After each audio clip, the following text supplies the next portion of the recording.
안녕하십니까? 해마다 다가오는 12월이고 연말 연시입니다마는 올 한 해는 유난히 다른 어느 해보다도 어수선하고 마음이 편치가 않습니다. 그래도 우리는 한 해를 잘 마무리하면서 우리에게 혹은 나에게 일어난 기분 좋은 일에 박수도 쳐주고 감사 목록도 작성하면서 특별한 시간을 보냈으면 좋겠습니다. 오늘 경북사회문화연구소와 포항언론인불자회가 마련한 토크 콘서트가 여러분의 특별한 시간에 아주 조금의 선한 영향력이라도 끼쳤으면 하는 바람으로 함께하신 여러분을 소개하겠습니다.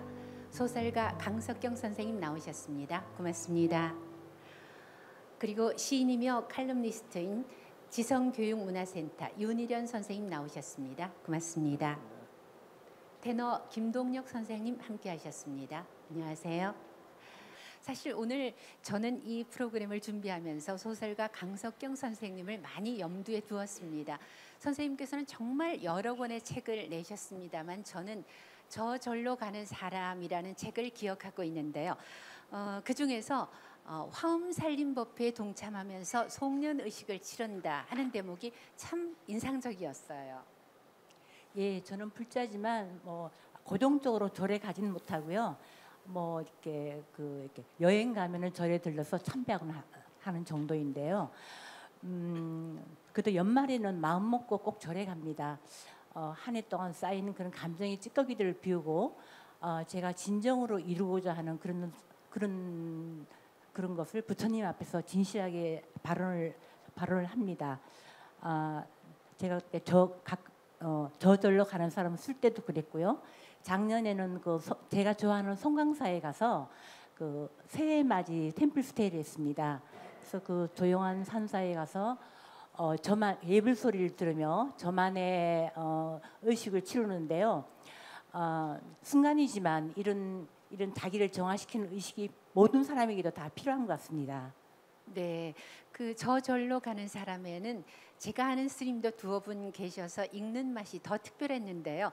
스님들을 인연으로 해서 글을 쓰신 어떤 특별한 인연이 있을까요, 선생님?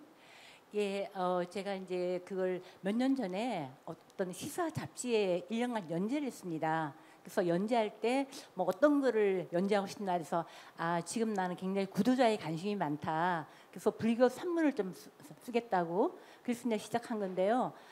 이제 그 책을 내고 나서는 제가 굉장히 협조했습니다. 어릴 때부터 그 외할머니한테 외할머니가 불자시거든요. 그래서 그 외할머니한테 부처님 얘기도 많이 듣고 또 산중에 있는 절을 좋아해서 불교가 저한테 저절로 다가온 것 같습니다.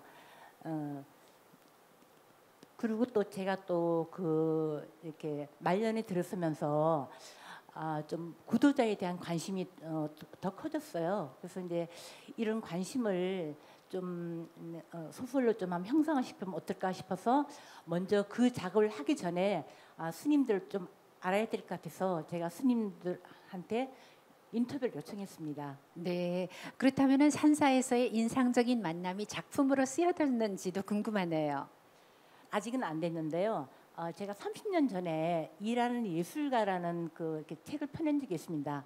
그것도 이제 제가 예술가에 대한 관심으로 문학 잡지에 연재를 하고 책을 냈는데요. 책 낸 뒤로 도예가 또 노화가 또 연극 배우 그 세 명을 주인공으로 한 그 세 편의 장편 소설을 썼는데요. 이제 예술가에 대한 탐구죠. 그렇듯이 저도 이제 저절로 가는 사람을 배경으로 해가지고 좀 불교 공부도 더 하고 그래서 이제 어떤 스님 어떤 구도자의 얘기를 좀 장편으로 써보고 싶은데 아직은 준비가 미흡하고요.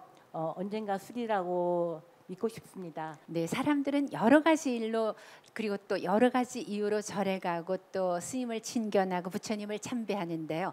그 모두가 행복에 가까워지려고 또는 행복에 가까이 다가가는 모습이 아닐까 하는 생각인데 선생님께서는 어떻게 생각하시는지요? 예, 흔히 절에 가든 교회에 가든 전부 다 기복이라고 이제 비신자들 말을 하는데 기복이건 참회건 깨닫기 위해서건 부처님 앞 참배하는 거는 다 행복을 위해서라고 생각합니다.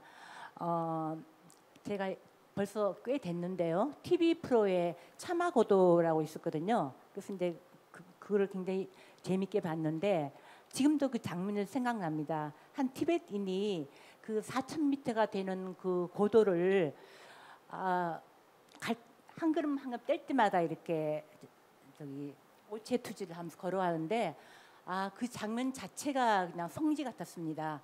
그래서 그 얼굴이 너무 좋아서 내가 친구한테 그런 얼굴이 되고 싶다더니 저렇게 오체투지를 하면 얼굴이 좋아질 수밖에 없지 않겠냐고 그런 말 하면서 웃은 적이 있거든요. 그래서 모든 불자들이 그런 마음으로 부처님에게 참배한다면은 저절로 다 행복을 맞이할 것입니다. 네, 잠시 행복을 이야기해 봤는데요. 사람들은 좋아하는 것을 실천에 옮길 때 행복감을 느낀다고 합니다. 그 가운데 하나 잠시 음악을 감상하는 것도 행복에 가까워지는 모습이겠죠.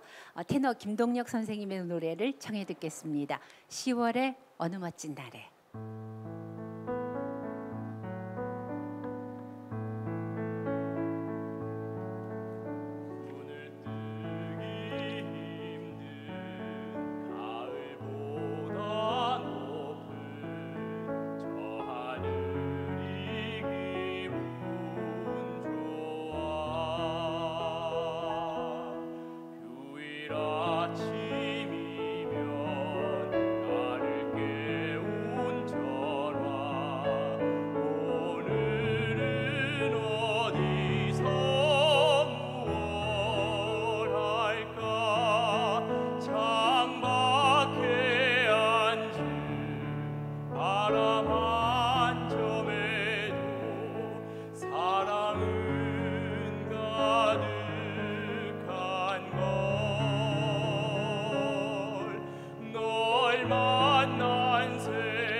정호승 시인은 눈물이 나면 걸어서라도 서남사로 가라.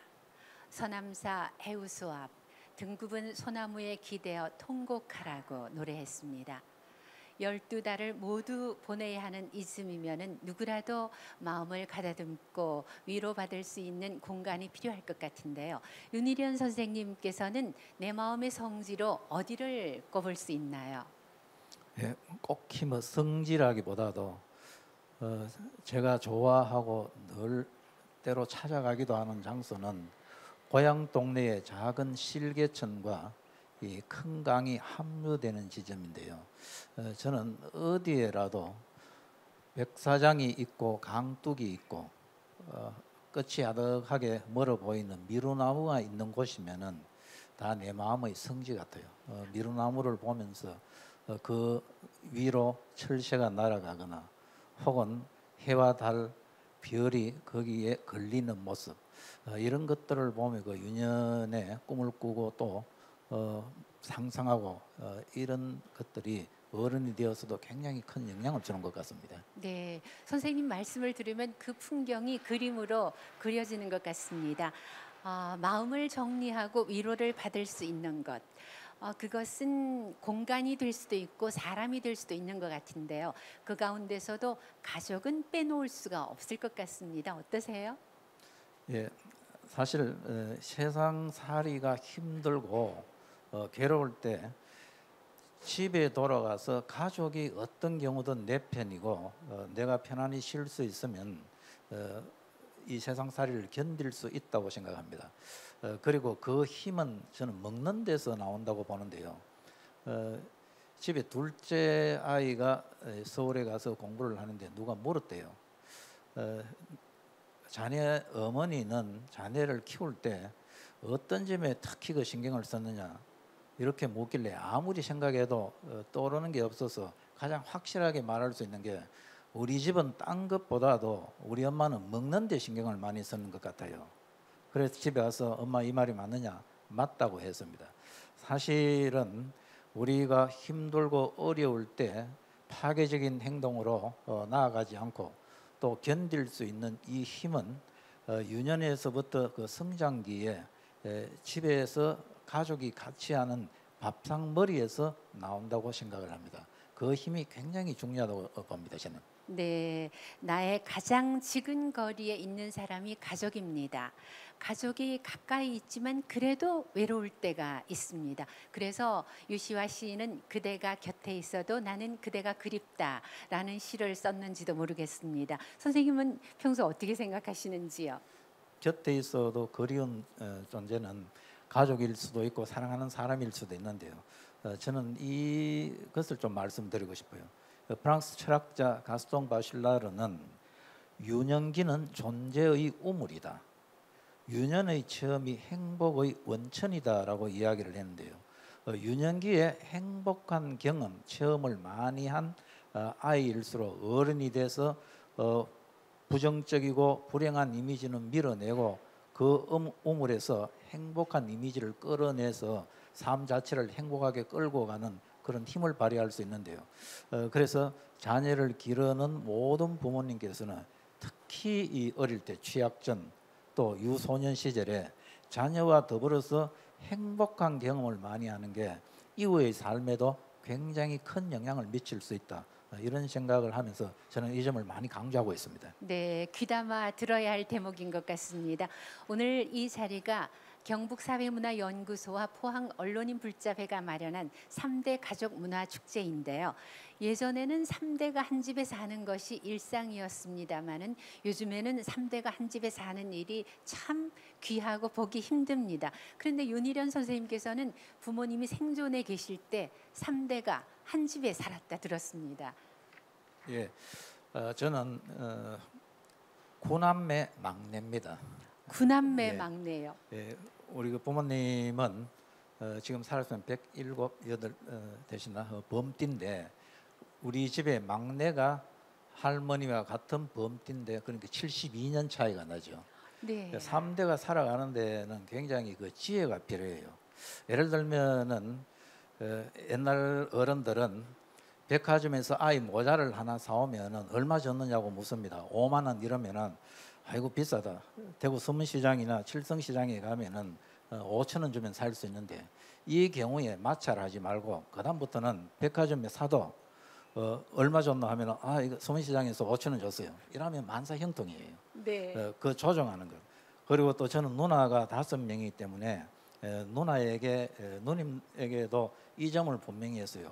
우리 집에 들어오는 순간 올케에게 잔소리성 멘트는 안 된다. 오면은 그냥 올케 고맙다. 부모님하고 같이 살아줘서 뭐 그런 것도 있고. 교통 정리를 확실하게 하셨군요. 또 고부간에 갈등이 없을 수 없죠. 그때는 일단은 저는 경상도 말로 안에 마누라 편을 듭니다. 그래야 미안해서 빨리 그 해소가 돼요.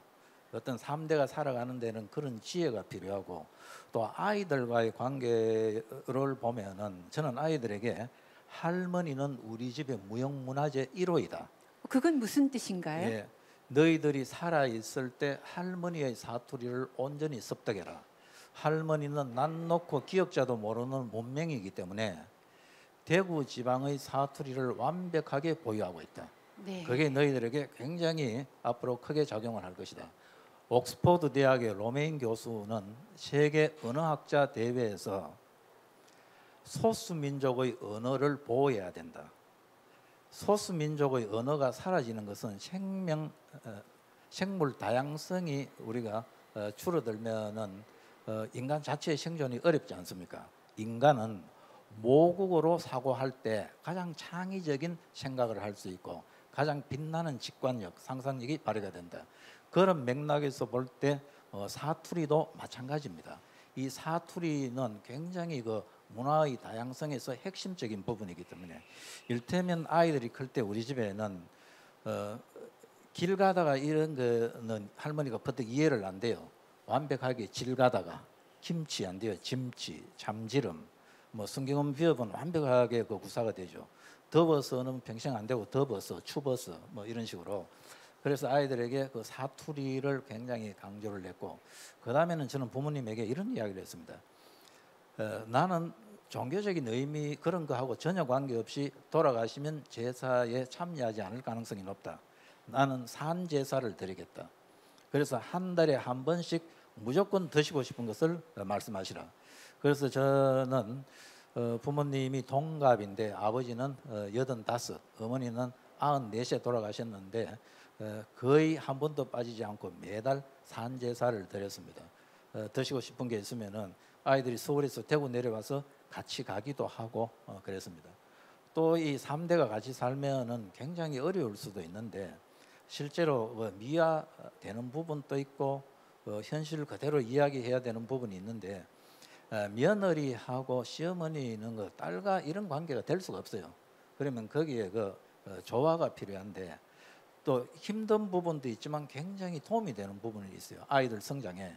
이를테면은 아이가 둘째는 좀 우리 경상도 사투리로 악다봤다랄까 그런 그게 있어요. 그러면 말을 안 들으면 엄마가 겨울에 세탁기 있는데 아파트에 보내놓으면 추운 데 있잖아요. 할머니가 가서 이미에게 잘못했다고 빌어라. 아이가 안 빌어요. 그러면 한참 있다가 할머니가 가서 크다는 소리로 잘못했다 한다. 이렇게 하면 아이를 데리고 오거든요. 네. 그래서 이런 것들이 굉장히 필요하지 않나. 네. 그래서 힘든 부분도 있지만 자녀 교육이나 전체적으로 볼 때는 3대가 사는 데는 굉장히 장점도 있다. 다만 네. 슬기롭게 대처할 필요가 있다. 그런 생각을 합니다. 정말 생전의 제사상과 사투리를 쓰는 할머니를 무형문화재라고 지칭한 것은 정말 기발하고 또 우리가 한 번쯤 이용해도 될 것 같다는 생각을 해봤습니다. 가족이라는 것은 우리 사회의 최소 기본 단위라고 했습니다. 그 가족으로 해서 행복이 시작되기도 하고 불행의 원인이 되기도 하는데요. 이쯤에서 우리가 한번 들어볼 만한 음악이 있다면 어떤 음악을 추천하실지 김동력 선생님께 여쭙고 싶어요. 네, 가족 얘기를 계속 들었는데요. 가족이 구성될 때 처음으로 해야 될 것이 이제 남자와 여자의 첫 만남, 그리고 첫 만남과 첫 사랑을 이루면서 시댁과 처가댁 어른들과의 첫 만남. 그래서 이 첫 만남을 계속 생각이 나더라고요. 그래서 생각나는 가곡이 김효근 선생님의 첫사랑이라는 곡이 생각납니다. 예, 김효근 곡 첫사랑을 청해 듣겠습니다.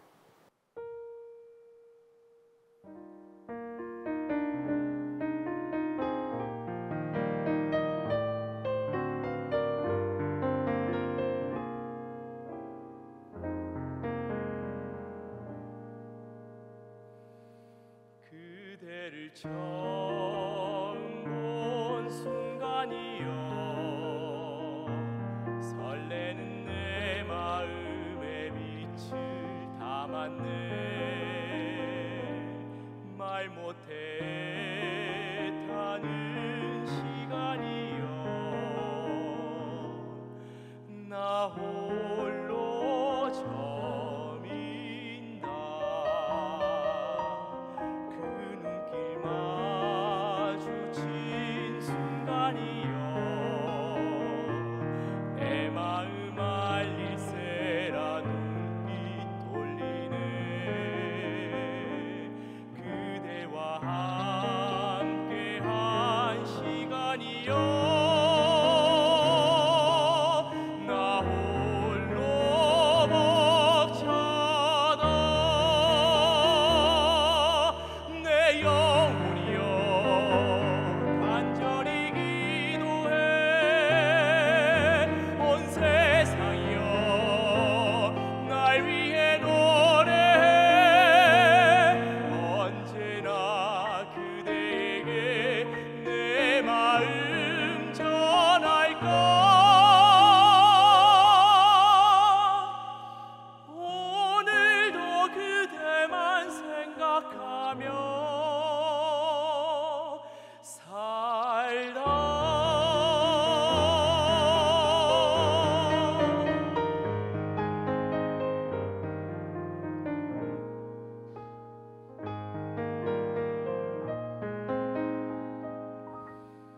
그 마음 열리던 순간이여 떨리는 내 입술에 꿈을 담았네 그토록 짧았던 시간이여 영원히 멈추라 내 영혼이여 즐거이 노래해 온 세상이여 우리를 축복해 내 마음 빛이 되어 그대를 비추라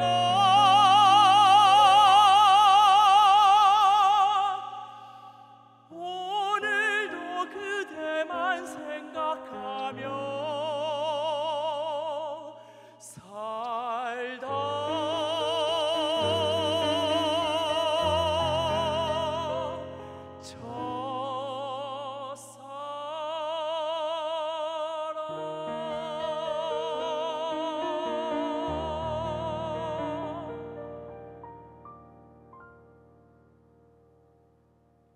음악으로 느껴지는 감동 오늘 여러분께서도 함께 하셨으면 좋겠습니다.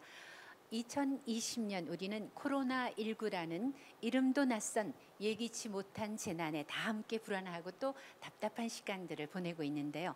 이런 시기에 문학이 우리에게 어떤 희망을 줄 수 있으며 어떤 위로가 될 수 있을지 강석경 선생님께 말씀 부탁드리겠습니다.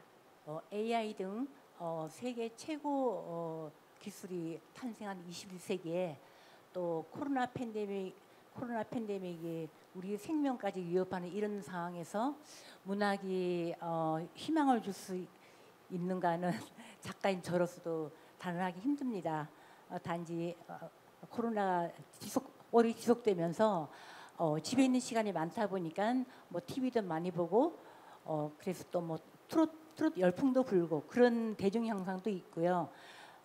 또 뭐 인테리어가 뭐 호황을 누린다 그런 말이 있는데 그 와중에서 소설이 거의 잘 안 팔리거든요. 근데 소설이 팔리기 시작한다 이런 뉴스가 있었는데 제가 굉장히 이거야말로 저한테 희망적이었습니다. 이제 책을 본다는 건 일단 자기 내면으로 향한다는 거거든요. 그리고 또 그 중에서도 소설을 읽는다는 것은 그 인생이라는 방대한 세계에 일단 합류하는 거거든요. 그래서 그러니까 작가의 깊은 사유로 만들어진 그런 작품 속에 들어가면은 자기 좁은 세계를 확대시키고 인생에 대한 그 이해력을 높입니다.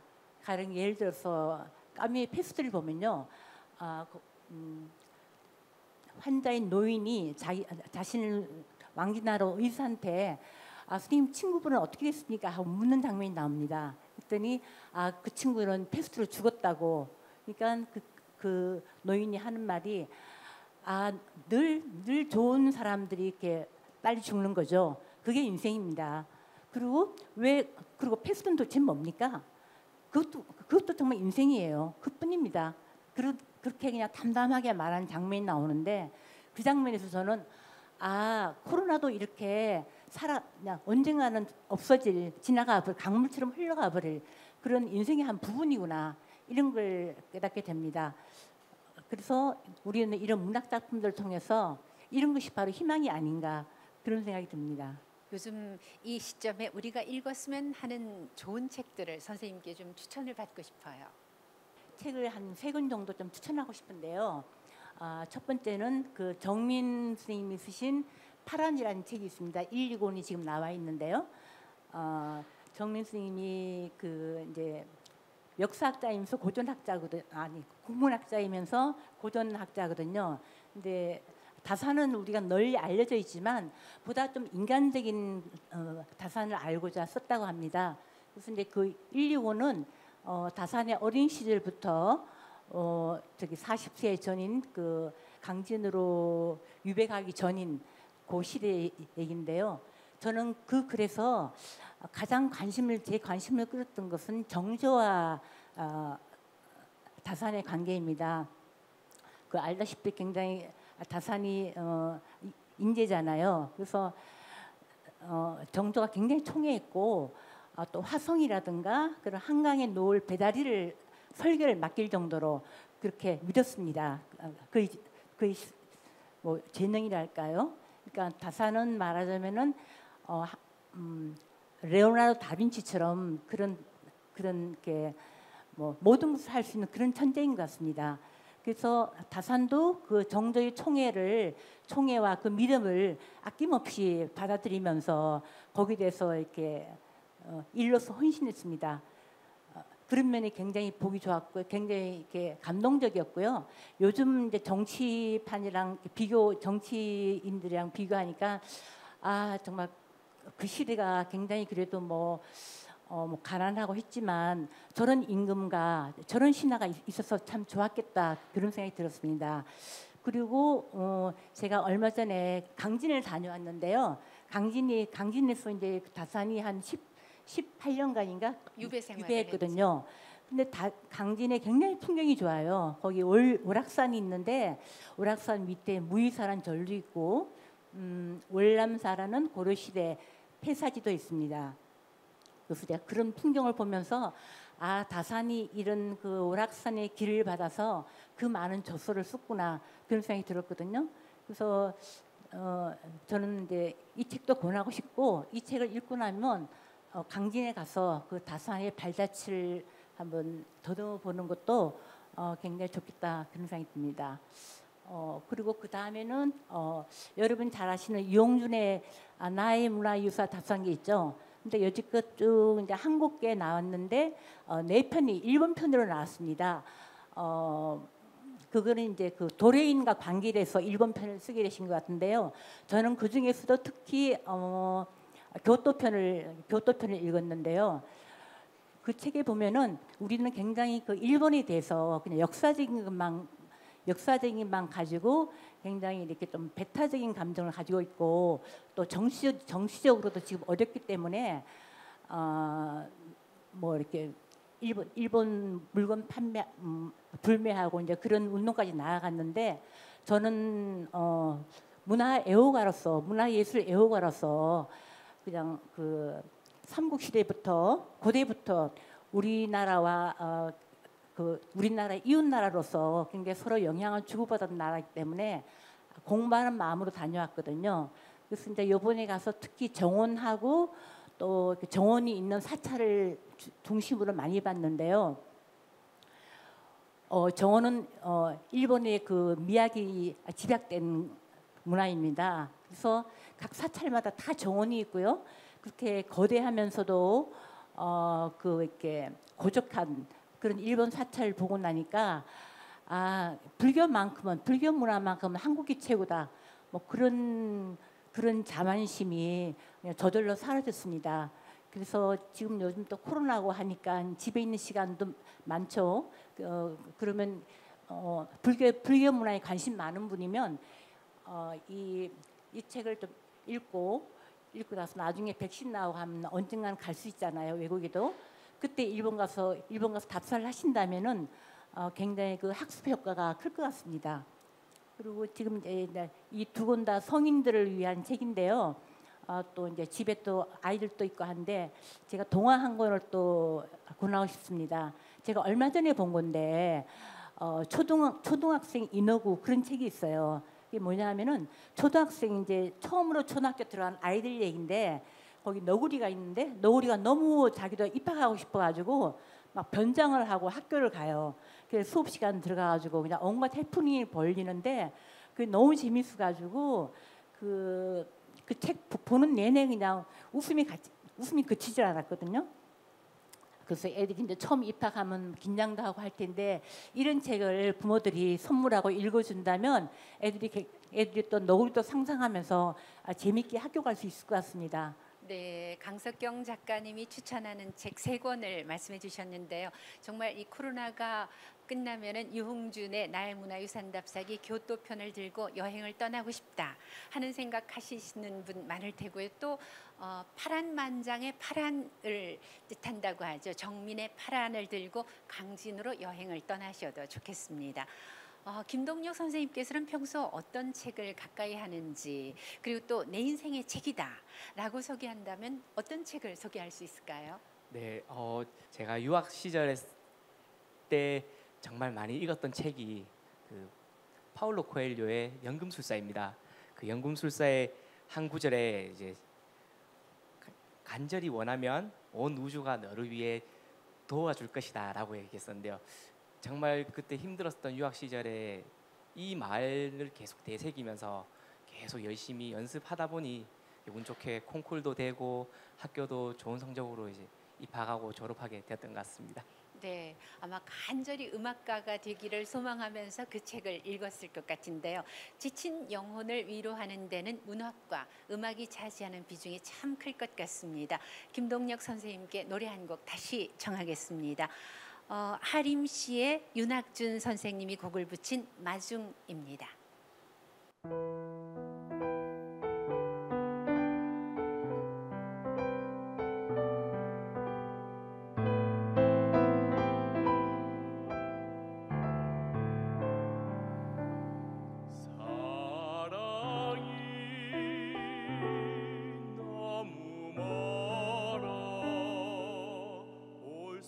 없다면 내가 갈게 말 한마디 그리운 저녁 얼굴 마주하고 앉아 그대 꿈 가만 들어주고 내 사랑 들려주며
잃어버린 향기가 아닐까 사는 게 무언지 하고 못하니 그리워지는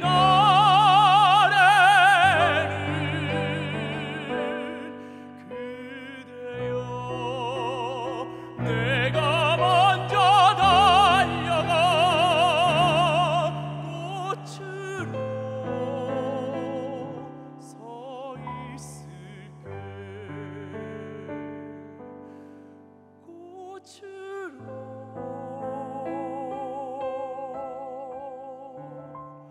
서 있을게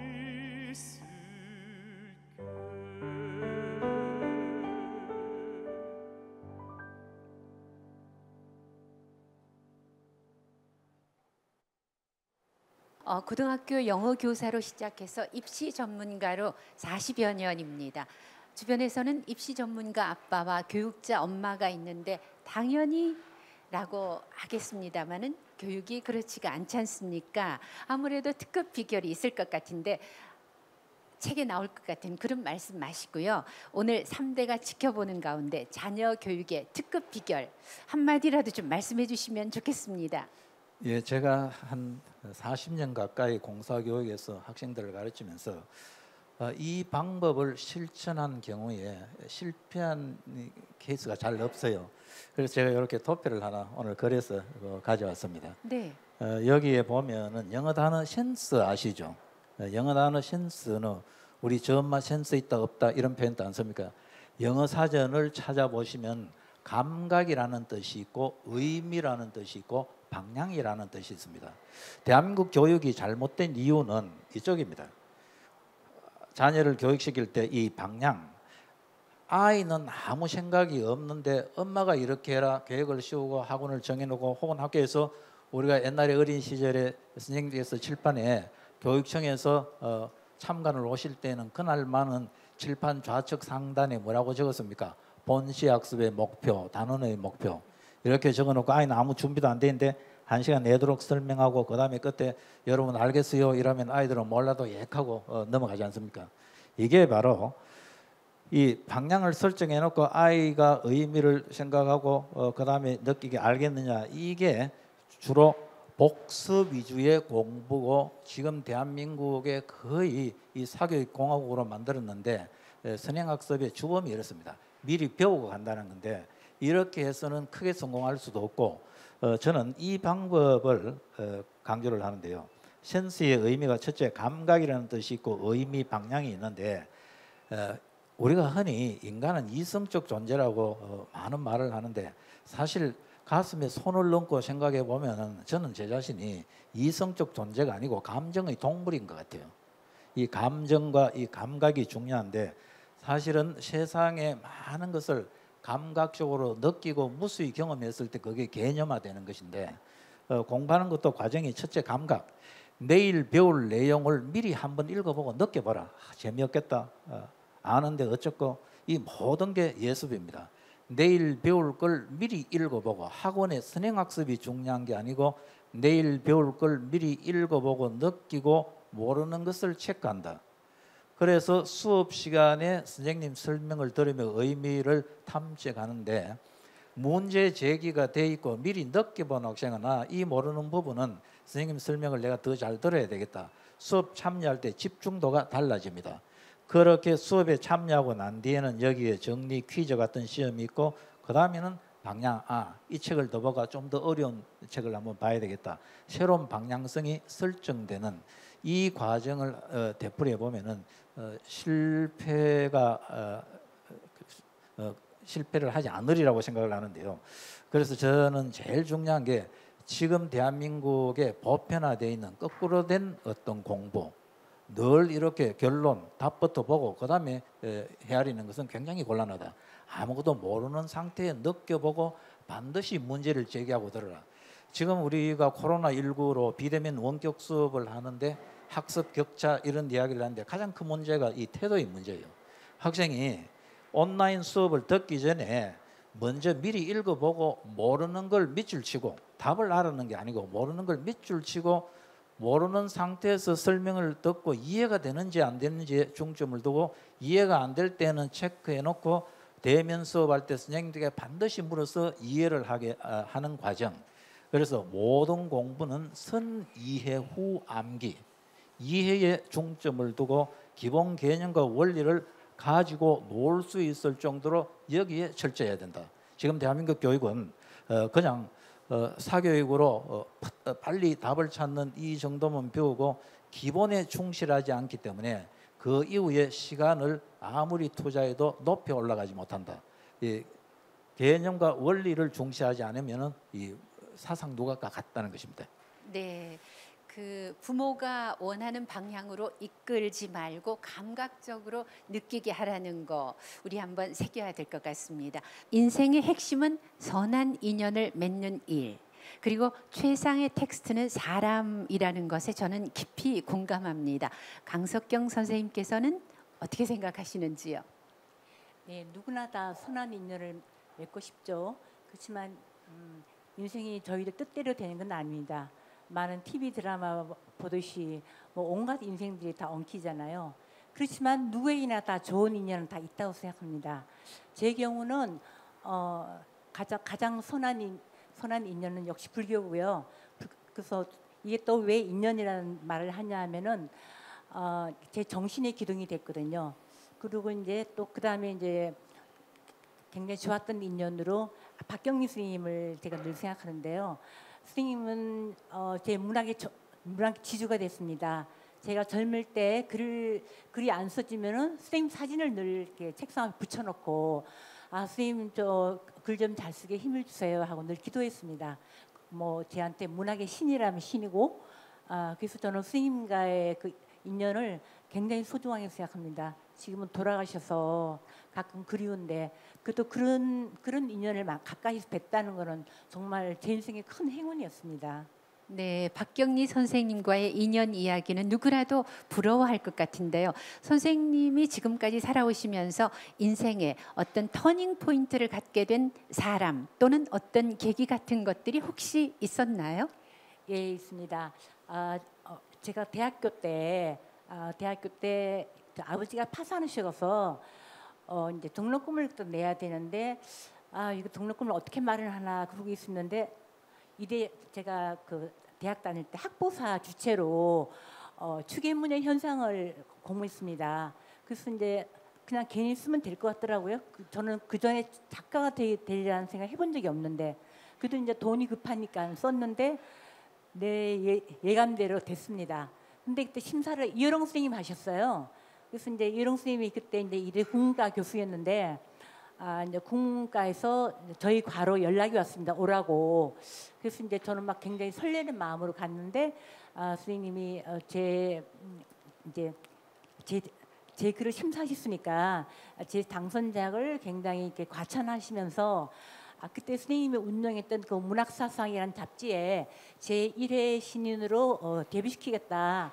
단편 2편을 쏘라고 했습니다. 근데 사실 저는 아까도 말했지만 한 번도 작가가 되리라는 생각 꿈도 꿔보지 않았거든요. 그래도 차마 저 못 씁니다라고 말을 못해서 그냥 돌아와서 시킨 대로 그냥 2편을 써갔거든요. 그래서 또 그게 이제 데뷔를 그 졸업한 해에 데뷔를 일찍 했는데 지금 생각하면은 내가 만약 그때 이런 선생님을 안 만났더라면은 그래도 작가가 됐을까? 그런 생각을 많이 합니다. 근데 뭐 그 뒤로 선생님 안 만나도 작가가 됐을지 안 됐을지는 모르겠는데 하여튼 완전 터닝 포인트가 됐죠. 제 길이 바뀌었으니까요.